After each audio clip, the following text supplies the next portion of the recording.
Hola amigas y amigos, les doy la bienvenida a una emisión más de Perspectivas Históricas, este espacio para la reflexión y el análisis de temáticas actuales, pero desde la perspectiva histórica. Estamos desde el Museo del Carmen en San Ángel para hablar de un tema muy interesante sobre las nuevas órdenes religiosas en la Nueva España, toda su historia y los procesos que están detrás de ellas. Y bueno, saludo desde este museo tan hermoso a Felipe Ávila. Hola Magali, qué gusto estar contigo, como siempre. Igualmente, y bueno, me gustaría que nos acompañen a conocer un poco más del perfil de nuestra invitada el día de hoy. Jessica Ramírez Méndez es doctora en Historia por la UNAM. Estudia las órdenes regulares de los siglos XVI y XVII, así como las ciudades de la Edad Moderna en el siglo XVI. Además de estar interesada en el estudio y preservación del patrimonio cultural. Es profesora investigadora del Centro de Estudios Históricos del Colegio de México y pertenece al Sistema Nacional de Investigadores. Ha escrito una variedad de artículos y libros, entre los que destacan Los Carmelitas Descalzos en la Nueva España, y en coautoría con Antonio Rubial escribió Una ciudad anfibia, México-Tenochtitlan en el siglo XVI. Bien, como pudieron apreciar, nos acompaña la doctora Jessica Ramírez del Colegio de México, profesora investigadora de esta institución, una especialista en estos temas. Y me gustaría que iniciáramos esta conversación en torno a las nuevas órdenes religiosas, Jessica, hablando como un poco del contexto, ¿no? ¿Dónde situarnos en Europa? Atraviesa un proceso la Iglesia muy importante que es conocido como la Reforma. Háblanos un poquito de qué fue la Reforma, en qué periodo del tiempo estamos hablando y qué implicaciones e impacto tuvo para la propia Iglesia Católica. Claro que sí, pues encantada de estar de nuevo aquí con ustedes. Muchas gracias por la invitación. Y pues sí, para ponernos un poco en contexto, tenemos que pensar que el siglo XVI trajo muchísimos cambios en un sentido global. Realmente muchos hablan que la globalización empieza en ese momento y tiene que ver con todas las transformaciones que hay en un sentido social, político y geopolítico también, por supuesto, que inevitablemente va a impactar a las corporaciones, digamos, más importantes de ese momento, e indudablemente una de ellas es esta institución universal para ese momento que es la Iglesia Católica. Y para hablar un poco de la Reforma tenemos que situarnos en la Baja Edad Media, es decir, irnos como por ahí del siglo XIV, siglo XV, ¿no? Un poco para entender que es cuando va a ser, digamos, el rompimiento de esos estados feudales, ¿no? Van a nacer las ciudades, ¿no? Y en ese nacimiento de las ciudades habían surgido las órdenes mendicantes, ¿no? Seguramente un poco más adelante las retomaremos, pero es fundamental mencionarlas de una vez porque son las primeras que van a llegar justamente a la Nueva España. Y lo que tenemos es que estas órdenes mendicantes, que como su nombre lo dice, se dedicaban a mendigar, a pedir limosna, hacia el siglo XV ya van a vivir un deterioro, digamos, en sus ideas fundamentales, que era la pobreza, la humildad, estar cerca, digamos, de los más necesitados. Y entonces, en medio, digamos, de un mundo que vive en medio de la peste, la pobreza, la miseria, estas órdenes, en lugar de estar cerca de los más necesitados, se van a enriquecer, y ese proceso es el que de pronto va a tener sus detractores, ¿no? Va a salir la gente a decir, bueno, pero si ellos justamente parte de sus votos, de su espíritu es la pobreza, estar cerca de los miserables, ¿no? Y de pronto eso ya no sucede, ¿no? Y van a ver, por ejemplo, a un papado enriquecido, van a ver cómo justamente los clérigos van a andar en el juego, en fin, ¿no? Y entonces se va a hacer una crítica muy feroz de parte dentro de la propia iglesia, eso es fundamental decirlo, y también, por supuesto, la propia sociedad. Y entonces ese es como ese llamado a la reforma que está sonando. Algo que tenemos que tener muy claro es que ese llamado a la reforma va a estar presente, digamos, siempre en el oído de la iglesia en el siglo XV, y por fin en el siglo XVI se da totalmente una ruptura dentro de la propia iglesia, ¿no? La figura que más, digamos, destaca, no la única, es Martín Lutero, que creo que es el referente que casi todos tenemos. Y él, de hecho, es un fraile agustino, y él va a ser de estos detractores, va a llamar a que se regrese a los orígenes, al espíritu primigenio que tiene la iglesia, y uno de los agentes más criticados va a ser el papado. Y entonces, pues se trata de hacer una reconciliación, pero obviamente las facciones dentro de la iglesia no lo permiten, no se logra un acuerdo, y es así que es lo que llamamos el resquebrajamiento de la Iglesia Universal Católica, y se van a crear diferentes iglesias, ¿no? Muchas de ellas que conocemos como las iglesias protestantes, pero pues va a estar obviamente, por ejemplo, la iglesia calvinista, el anglicanismo, ¿no? Es decir, iglesias que se van a separar de tener como gestor principal al papado, ¿no? Y entonces ahí es donde, digamos, ese gran proceso de prácticamente 2 siglos, el que va a ser esta reforma católica, y luego la respuesta que va a haber por parte de la propia iglesia para decir qué vamos a hacer con este fin de nuestro, digamos, poder ecuménico, y eso es a lo que hemos llamado la contrarreforma, es decir, qué va a hacer la iglesia para solucionar la nueva situación en la que se encuentra en el siglo XVI.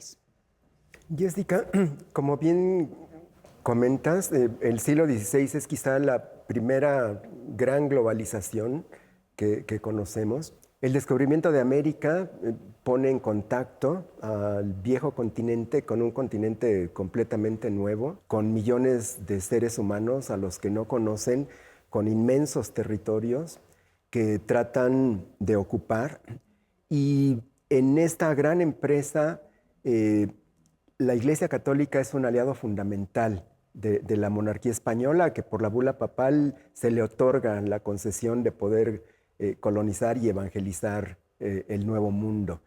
Se habla de una conquista espiritual que es quizá igual de importante o más importante que la conquista por la vía de las armas, que el sometimiento político, económico, material.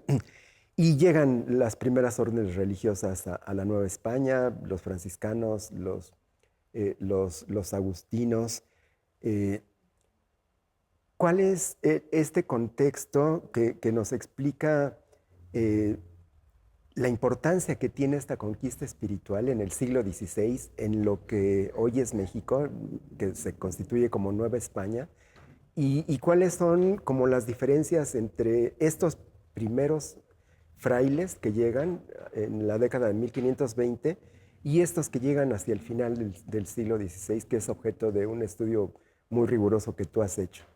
Sí, efectivamente, uno de los elementos fundamentales del siglo XVI es generar nuevos espacios para ese catolicismo que ha perdido gran parte de su territorio en Europa, ¿no? Y entonces, cuando se da la conquista por parte de Hernán Cortés y obviamente sus ejércitos indígenas y los propios españoles, primero de los mexicas y luego en general del territorio, quienes acompañan a Hernán Cortés, cabe decir que es un mercedario, por cierto, ¿no? que igual vamos a hablar de ellos como las nuevas órdenes, pero él viene como un individuo, ¿no? Como un capellán ayudando a las huestes de Cortés, pero luego, bueno, Hernán Cortés pide que venga gente a evangelizar. Y esos son esos frailes de los que habíamos hablado, que habían surgido en la Edad Media, que son reformados como parte de la respuesta que da la Iglesia Católica a todo este movimiento que está habiendo. se dice que se vuelven ramas observantes, es decir, que van a observar su regla, o sea, esa que habían abandonado la van a retomar y la van a llevar, digamos, ahora sí de nuevo hacia sus orígenes. Y entonces mandan llamar, por cierto, a un contingente que va a ser fundamental, igual vamos a hablar de ellos, que son los 12 franciscanos, que hemos tenido muchos, vamos a decir, conmemoraciones, ¿no?, de la llegada de los 500 años, ¿no?, 1524, 2024, que se hicieron varios ciclos el año pasado. Y bueno, llegan primero ellos justamente con este espíritu reformado, por eso además son personalidades muy puntuales porque vienen saliendo de esa reforma. También van a llegar los agustinos y los dominicos, ¿no? Y entonces ellos lo que van a hacer es un trabajo totalmente evangelizador. Dos cosas que hay que señalar de manera muy puntual es que la evangelización, de hecho por ahí tenemos un libro famosísimo, ¿no?, La educación como conquista, en esta idea de más que hacer misión, necesitaban catequizar, ¿no? ¿Qué quiero decir? Necesitaban educarlos dentro de una fe religiosa que permitiera, digamos, meterlos, lo que se llamaba en ese entonces, en policía. Es decir, para poder tener un control de la población, lo que necesitas, o uno de los elementos que necesitas es tener como cierta dirección hacia las actividades que van a hacer, pero cuando las actividades están regidas, sobre todo por tus creencias, por la religiosidad, pues entonces obviamente implementar una religión implica implementar una serie de actividades a lo largo del día, ¿no?, y darles, digamos, una razón de ser. ¿Qué quiero decir? Que las campanadas de la iglesia, la llamada misa, que son el reloj del día, marcan una cotidianidad, en fin, o sea, a eso se refieren con la educación como conquista de manera general. Que vamos a ir a un corte y en breve regresamos con esta conversación.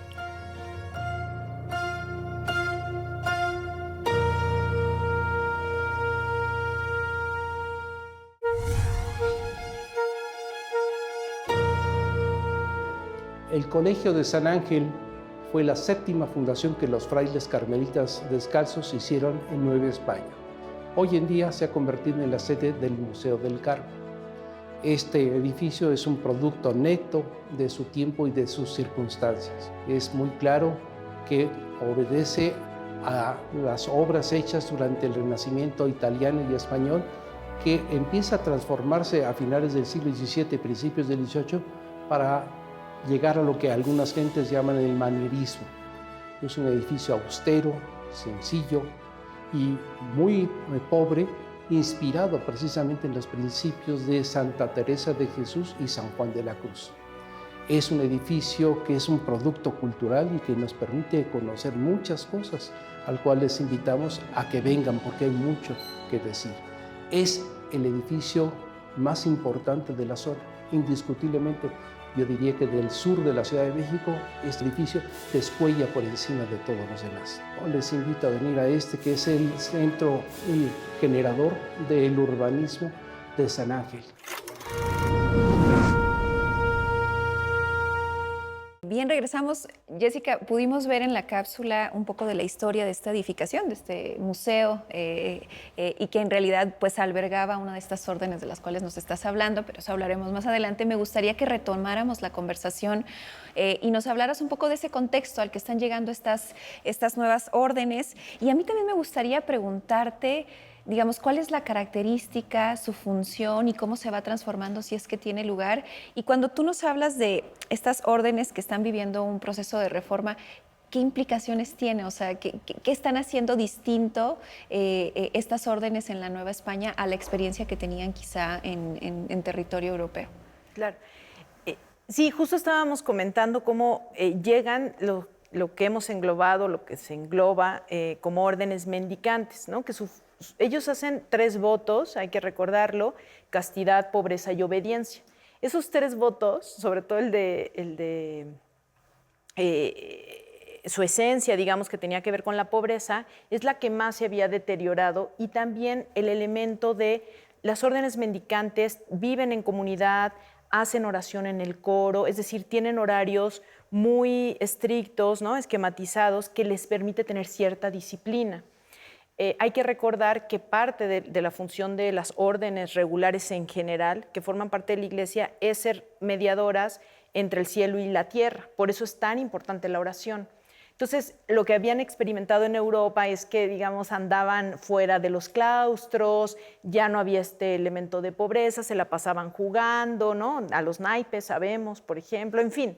Entonces, cuando se someten a esta reforma, que cada una de las órdenes tiene, digamos, en general a alguien que toma la batuta, ¿no? Y entonces decide reformarlas, son a las que deciden mandar a la Nueva España, o sea, las que ya están reformadas porque necesitan obviamente un contingente que esté dispuesto, digamos, como al sacrificio, ¿no? Una de las cosas que más se señala en algunos de los primeros relatos del siglo XVI que tenemos es que cuando llegan las órdenes mendicantes están descalzos, por ejemplo, ¿no? Los 12, y en fin, ¿no? Y entonces ellos se dan a la tarea de hacer este primer contacto, evangelizar, digamos, ¿no? O en todo caso, meter en este elemento civilizatorio, como lo concebían los europeos, a ese, digamos, mundo mesoamericano que estaba en la Nueva España.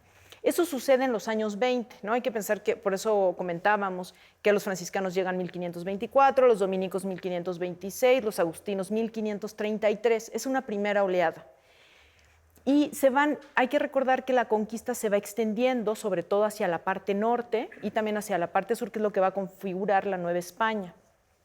Y lo hacen a partir de establecer villas y ciudades, ¿sí? Por eso hablábamos de los elementos de policía cristiana, que tiene que ver con congregar a la población para poder, digamos, controlarla y a su vez educarla dentro de estos preceptos, digamos, europeos.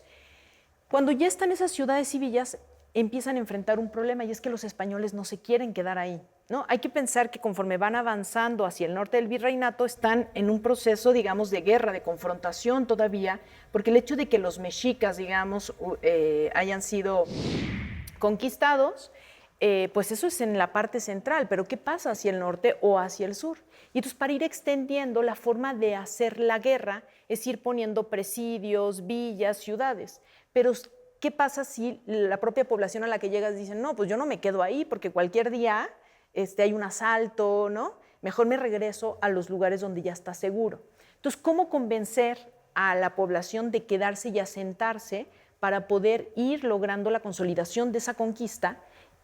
Y sorprendentemente, como ya se comentaba, nos lo comentaba Felipe, no es a partir solo de, como se decía entonces, a fuego y a sangre, porque te la vas a pasar perdiendo recursos, lo haces tratando de consolidar el establecimiento de la población, y eso solo lo puedes hacer con los contingentes de iglesia. ¿Por qué? Porque la iglesia te va a dar bien morir, te va a dar alojamiento para tus hijas en los conventos, te va a dar, hay que pensar que funcionan también en labores crediticias, es decir, son los que permiten que se empiecen a consolidar esas villas y ciudades. Pero ya los contingentes de franciscanos, dominicos y agustinos que se habían dedicado a la misión estaban hasta cierto punto un poco agotados, pero además ellos se habían dedicado sobre todo a las misiones indígenas. Y entonces mandan traer a estas nuevas órdenes. Es ahí donde entra la función, ¿no? Son órdenes que surgen, no son esas órdenes medievales que fueron reformadas, sino sobre todo van a ser órdenes que van a surgir con un nuevo espíritu.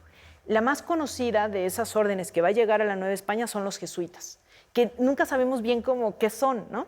Y es que ellos ya no son órdenes mendicantes. Sobre todo estas nuevas órdenes se llaman órdenes de clérigos regulares. ¿Qué quiere decir? Que ya no son órdenes encerradas en el claustro, ya no van a usar, por ejemplo, el hábito ¿no? con el que estamos acostumbrados a ver un franciscano, ¿no? O a un dominico, sino que van a estar más bien vestidos con sotana negra, a manera de clero secular. El clero secular es aquel que vive en el siglo, por eso se llama así, es decir, que anda por las calles, ¿no? Porque la gran función de estas nuevas órdenes es acercarse a esas villas, a esas ciudades, estar en contacto, y por eso los jesuitas, ya tendremos ocasión en otro programa de hablar más de los carmelitas, por eso no me voy a detener tanto en ellos, pero digamos, en el caso de los jesuitas, porque son como, yo creo que el ícono, ¿no? de estas nuevas órdenes que llegan a la Nueva España, su función principal no va a ser la oración, por supuesto, va a ser educar, va a ser poner colegios, ¿no? Y entonces así es como se van a hacer, digamos, más conocidos, sobre todo porque van a tener una presencia dentro de la sociedad, ¿no? Otras órdenes, por ejemplo, que van a ser de las nuevas son los hospitalarios. Es decir, se trata de dar funciones prácticas a la gente que lo requiere dentro de estas nuevas villas y ciudades que están surgiendo. Y esa es la forma en la que van a convencer a la gente de quedarse, ¿no? Lo que pasa con Valladolid en Morelia es un caso sintomático, no logran fundar. Es decir, cada vez que fundan la ciudad, se están moviendo porque nadie se quiere quedar ahí. ¿Qué hacen? Mandan llamar a nuevas órdenes que funden ahí colegios, los jesuitas que funden ahí conventos, van a llamar a los carmelitas también, por ejemplo, y entonces se van a quedar ahí y van a ofrecer estos servicios a la población y la población se va a sentir más segura y más asentada para estar en esos nuevos lugares de población. Por eso todas estas nuevas órdenes van a llegar, los primeros son los jesuitas, a partir de 1572, y de ahí van a empezar a llegar algunas otras, ¿no? Jessica, en tus trabajos nos has explicado muy bien cómo se va desarrollando la traza de la Ciudad de México y en esta traza las iglesias y las órdenes religiosas tienen un papel fundamental. Buena parte todavía hoy de la geografía del centro histórico está lleno de construcciones, de iglesias, de templos, de conventos. Platícanos un poquito cómo se fue organizando esta traza de la ciudad a partir de las iglesias y los conventos. Sí, si pensamos justamente que estas nuevas órdenes llegan a organizar, a asentar las poblaciones, en el caso de la Ciudad de México no va a ser distinto. Ya en otro programa habíamos hablado cómo del lado oriente estaba el lago de Texcoco y cómo era la zona, digamos, menos apetecible. Entonces, las primeras órdenes que llegan, es decir, franciscanos, dominicos y agustinos, se establecen en la zona más segura, que es el poniente de la ciudad. Por eso tenemos a los franciscanos donde era la torre, bueno, donde está ahora la torre latinoamericana, todos ubicamos la plaza de Santo Domingo en el centro histórico y el convento agustino que nos queda ahí todavía donde fue la biblioteca, ¿no? Y aunque está cerrado.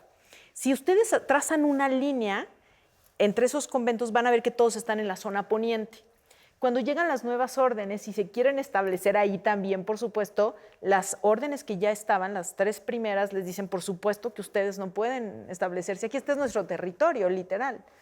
Y entonces van a quedar, digamos, en la zona oriente, que es el lugar donde no estaban, pero además el cabildo de la ciudad va a pedir que las nuevas órdenes se establezcan ahí, porque dicen, ya tenemos el poniente saturado, necesitamos empezar a poblar, que la gente decida vivir en la zona oriente. Y es así, cuando llegan los carmelitas, quedan en la zona nororiente, ¿no? Hoy es el barrio del Carmen, por eso. Tenemos cuando llegan los mercedarios, que se van a establecer donde hoy todavía conocemos como el barrio de la Merced, y los jesuitas, en primer momento, que se van a establecer donde hoy conocemos todavía San Ildefonso, San Pablo, ¿no? Este Museo de las Constituciones. Esa sería como, vamos a decir, el territorio jesuita, ¿no? Luego los jesuitas ya van a lograr además su fundación allá sobre Madero, ¿no? La Profesa.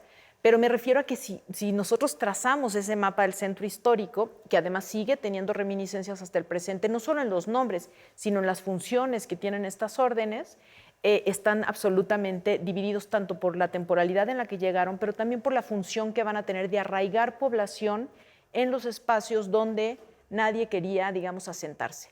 Y otro elemento con el que podemos, digamos, un poco cerrar esto es que las nuevas órdenes ya no se van a estar peleando con la catedral, o sea, con el arzobispo, como si las primeras órdenes, que veían como un poder enfrentado, ¿no? Los franciscanos, dominicos, agustinos se la pasaban peleando con el arzobispo por las funciones, a quién le tocaba ver a la población que ya estaba evangelizada. Y en cambio las nuevas órdenes van a ser aliadas naturales del arzobispado, porque ellos ya no van a tener a su cargo indios, van a tener a su cargo a los propios españoles y más bien van a ayudar a la catedral a consolidar su poder. Por eso los jesuitas quedan tan cerca de catedral, ¿no? Si nosotros vemos hoy catedral y vemos dónde está San Pablo, están ahí a cuadra y media, y el Carmen y los mercedarios, y todos ellos van a quedar, digamos, en un distrito que va a ser el distrito, podríamos llamarlo el distrito episcopal del poder del arzobispado, mientras que la zona poniente va a ser el poder de las órdenes mendicantes. Y eso lo pueden recorrer todavía pues hoy, ¿no? Pueden hacer la visita y se van a dar cuenta clarísimo que así quedó organizada la ciudad, como muchas otras ciudades en el virreinato. Pues esa es la idea. Yo creo que cerramos esta conversación aquí desde el Museo del Carmen contigo, Jessica, pues hacer una invitación para como pasear por el centro de la ciudad si tenemos la oportunidad y verlo con esos ojos, ¿no? A partir de esta conversación que hemos tenido contigo, también invitarles a que revisen tus trabajos, que son súper interesantísimos justamente para ver esto que nos estás platicando. Pues les agradecemos mucho su compañía y bueno, les invitamos a una emisión más de Perspectivas Históricas. Hasta pronto.